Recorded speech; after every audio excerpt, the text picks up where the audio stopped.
आज मैं आप सबको एक कथा सुनाता हूं। एक दिन प्रातः एक व्यापारी अपने घर से निकला। घर से निकलते ही एक बिल्ली ने उस व्यापारी का मार्ग काट दिया। व्यापारी घबरा गया। वो फिर से घर लौट गया और शुभ घड़ी की प्रतीक्षा करने लगा। और जब वो पुनः अपने घर से निकला तब वो वाहन जा चुका था जिससे राजा तक पहुंचकर उसे भेंट देनी थी। राजा को भेंट नहीं मिली।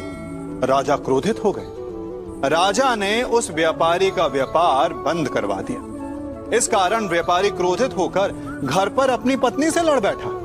पत्नी अपने बच्चों समेत मैके वापस चली गई और उस व्यापारी के जीवन में यदि कुछ रह गया था तो केवल अंधकार। और इन सब का कारण वो उस बिल्ली को मानता रहा जिसने उसका मार्ग काटा था।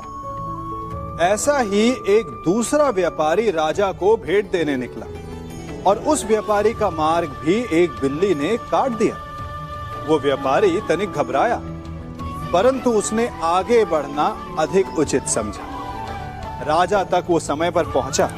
उसने राजा को भेंट दी। राजा प्रसन्न हुए और राजा ने व्यापारी को अपना व्यापार बढ़ाने की अनुमति दी, स्वर्ण आभूषण दी। जब व्यापारी घर पर पहुंचा तो पत्नी को आभूषण और अपने बच्चों को देने के लिए वस्त्र थे उसके पास। हर ओर प्रसन्नता थी।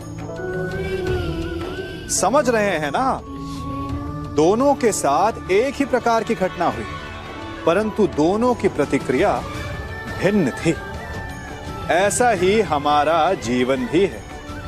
हमारे जीवन में प्रारब्ध का अपना स्थान है, परंतु उससे कई अधिक महत्वपूर्ण हमारी प्रतिक्रिया, हमारे सोच का प्रभाव है, क्योंकि यही हमारे जीवन को आकार देते हैं। इसलिए अपनी सोच को सकारात्मक रखिए।